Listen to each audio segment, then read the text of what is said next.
Hello, my fabulous mortal soul. Venus Callida here. I tried the Mr. Beast challenge, a 1 week without a cell phone, and this is how I survived. The first day without my phone would feel like any other, or so I expected. I transitioned from wearing watches to using my cell phone really easily, and I can't even remember when it happened. And having a computer that runs online alarm clocks like cuckoo clock could be my bypass. I thought it was clever, but dang, late for school, late for life. The first rude awakening was that I better learn how to set my computer to make sure my computer monitor would not go dark and power down after being AFK for too long. Lesson learned. And I had no idea how much I depended on my phone, or how often I actually checked for the time to cue my transitions, breaks, lunchtime, bus stops, getting to sports events, dance class. I had to be on time. And the text messages, the sudden urge to randomly call someone to see how they're doing, or get directions, or share something funny I just saw, and then you can't. Or to call a tow truck, CAA, anything. What about when you feel the creep factor? You think someone might be following you, or there might be a ghost in your house, and you need to call someone to ask them to threaten the ghost to go away or punch them in the nuts. I don't know. Anything. Anything. Not having a cell phone definitely puts you in a pickle when a public phone booth is a very rare find these days. Are they extinct now? I'm not even sure. It was strange not knowing the exact time. Nature walks became guessing games to figure out if I could really look at the position of the sun or moon or the stars with my knuckles in the sky and know the relative time of day. By the end of the week without my cell phone, I learned I could guess within the relative hour, but the longer time passed after seeing an analog clock on a wall or peeking over the shoulder of someone on a public transit that was looking at their phone. Is that cheating? Well, I didn't want to become the creep, so I learned to sneak a peek as stealthily as I could for the first 2 days. Then embarrassment took control and I stopped that bad habit. Why did I ever want to know the time? Well, on day two, I actually asked a guy at a bus stop for the time, and I wasn't sure how to feel when I saw him recoil from me, taking 2 quick steps backwards, leaning away from me to attache case in front of his belly button, and declared that he was married. And I cringed and begged to have him understand that I really just actually needed to know the time, as it felt like I'd been waiting for the bus for too long, and I just wanted to soothe my anxiety about being late for class. He really backed away from me like I was a creature of the deep, and I never did find out what time it was. And I'm only 5'2". What's going on here? So awkward. By day three, I was still absent-mindedly reaching into my purse to grab at a cell phone that wasn't there. Unable to scan a QR code at a local restaurant, I got some mean looks and rolled eyes and comments from the greeter and the server because I asked for a real, aka a hard copy menu. They said they no longer carried them, so I got up and walked out. I was hungry, but they just ignored me while I sat at a table, absolutely having no idea what I could order. Then I realized some restaurants wanted you to scan to save a table too. This is a big thing, especially in the States. And there would be no fancy overpriced meals for me this week. Well, maybe that's a good thing. But it was pretty frustrating to not be able to just walk in off the street when there was no big line and half the tables were empty and I couldn't get a table. Order a meal, a drink. Well, that experience put me off eating out, and prices are crazy anyhow, so this was the day I started cooking enough food to save for leftovers for the next lunch. Next day was going to be a little more tasty and a little better smelling. But that's something that evolved over the week, though not right away. Since I had always been a sporty person, a dancer, a swimmer, a dog walker, once I got up and got to my needed destinations, most of my day could flow without the use of a cell phone. In fact, I started singing. The talents I do not have, but I was singing to my plants, singing to my dogs, which they never complained about, and I appreciate them for that. I think they liked it. I started to actually stop and smell actual flowers outside where I was walking the dogs. I was paying a little more attention to the world immediately around me, birds singing, what kind of birds I was seeing. I actually have still got that impulse to watch a tree or two for the birds. And I think that was good for me. and the puppers. It was good for them too. Also, I paid more attention to making better meals. I only felt anxious for the rush of being sure I got to the important things like school and work on time. So I think I was adjusted better to the lack of a cell phone than every other human being in my life. Because on day 4, this was the day I began to receive emails asking if I was alive and why haven't I called my mother and my voicemail is full. And why is my voicemail still full? And would you clear your voicemail and answer your phone? It was driving everybody else crazy that I wasn't findable in an instant. I would have hated to miss an important call. Luckily, nobody died that week. I mean, seriously. Because usually you get that phone call in the middle of the night, somebody did die. Yeah, but on to other things. It bothered me less than it bothered other people that I wasn't using a cell phone. So I started to answer emails and say hello to everybody on a PC, and so nobody would worry. Well, there was no sympathy shown for my deliberate continuance of the 1 week no cell phone challenge. Lol. By day 5, I was aware that I didn't know what my friends or family were up to. Though I have a PC, I wasn't a part of any social media, and still to this day, as I wanted to keep my privacy from people at work. And I also realized that I had a pattern of having middle of the night chats with my bestie while we were at work. Because wherever I was having insomnia, they always had a night shift as a security guard, and we usually solved our boredom together. Now, my gossip girl wasn't reachable if I couldn't use my cell phone, and my emails to her from my PC became excruciating too long, too many details and questions, and the wait to receive and read the replies because she couldn't use personal email at work, having to get home from school or work to check for the answers, that was definitely impacting my system. I hadn't realized how many sunrises we gabbed through until the convenience of a speaker on cell phone was unavailable. So I appreciate that. But you know what? I saw some beautiful sunrises. I tried to read a book a few times, but university really did kill my love of reading books. And that's when I discovered adult sleep aid videos, ASMR artists and their naughty storytelling, binaural beats, and super discovery that some of these videos were actually helping me fall asleep. My overexhausted body and mind found a break, and I was going to start waking up feeling a bit better, more rested. And that was a relief. A discovery I've shared with many people since then. And a discovery that led me to doing what I do now through my own YouTube channel, see Venus Callida, and get some sleep with Venus playlist to benefit from this discovery, because I learned how to do binaural beats and use circadian rhythms myself to help others get some needed sleep too. This discovery sent me on a curious tour of the internet sleep aid and ASMR artist search, and took me to Udemy to learn how to do some of this myself. And it actually distracted me to the point of abandoning the television, to lay back, close my eyes, and listen to narrated stories or instrumental music to catch up on the needed sleep I hadn't had in years. Now, this was a shift that actually has stuck to this day. Now, my TV is turned on only when I'm really bored, need to see the news, local news, weather channels, and when I have guests over. For the most part, I don't really reach for remote control anymore. Now, by day 6 without my cell phone, I had a routine. I knew how to prevent my computer from powering down, guaranteeing that I'd wake up on time to get to my appointments. My singing improved. The ability to ad-lib lyrics improved. And so my dog's enjoyment of these things on their walks also improved. My ability to make walks more interesting for my dogs via the singing and extra attention they were getting also improved. We pre-prep meals, that improved, and I was in a new routine that benefited from not rushing and paying attention to other senses like smells from nature and my cooking. Noticing which neighbors I crossed paths with in the coming and going from my home to work, school, and other activities. There was a pattern. Some of us started to wave at each other, or nod, just a little, some of the time.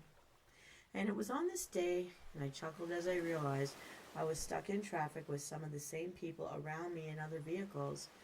Too bad we don't have a device to chat with them. Those people that share that daily grind with us, so many strangers side by side through our daily routines. If only we had a well, cell phone or something to reach out and say hi. This is also the day I learned that smiling and waving at these neighboring human living bodies, dear souls, was often received with cringes, shrinking violets, people averting their faces and body language, shielding them from the crazy stranger trying to say hello doesn't have a cell phone. But sometimes someone smiled or waved back in awkward hilarity. Sometimes it was the guy at the wheel of the car while the girlfriend looked at me and him in utter anger. Oh, how strange we all are in this shrunken online global community without our cell phones. By day 7, and I had made it. I had survived, and I was going to get through this day easy peasy without my cell phone. I learned to really look up maps and plan out my routes, paying attention to travel times, and then putting Google Maps to the test, as I found I took a bit longer than the ETAs they gave me, forcing me to find better routes and alternative modes of transportation, learning the side streets without getting lost to avoid main traffic in rush hour, to get from A to B without getting myself lost for hours, doubling back over and over again. I became a better planner because of this. I also got to know more of my community because of this. And also, I can actually read a real map. Those things that were invented a long time ago before Google was. A skill I appreciate now. I also noticed something else. I was a bit happier. News is 20 to 1 negative, saddening. And though I know I should find out what's going on in my hometown, country and such, not hearing about so many sad things throughout every day was a good thing. And realizing I cared more about knowing what was really happening in the lives of my family and friends, the local events happening, the quality of our immediate lives. That became more of a focus that I try to be more mindful of now and check in with. It kept me out of browsing rabbit holes, and while away from home, living my daily life, and without the phone, I stopped carrying purses and downsized how much I was lugging around in general. Though I did feel vulnerable when taking a road trip out of the local area. What if I had an accident? Not having that phone actually placed me in the predicament of hoping a stranger, a fellow human being, would actually let their life be delayed to help me by using their phone to call for CAA. Some people really resented the ask. Some people were kind enough to help. And it didn't feel good at all. I was lucky I didn't have to beg too hard for too many people. And a very kind lady helped me to get a tow after a random spike stabbed my tire into oblivion on a country road about 20 minutes outside of a populated suburb. True story. Dang, that urge to be a Sunday driver, that served me right. I don't take that road anymore. By the end of day 7 without my cell phone, my biggest giggle was how mad the other people in my life would get. How frustrated that I wasn't answering the phone as soon as they wanted to talk to me.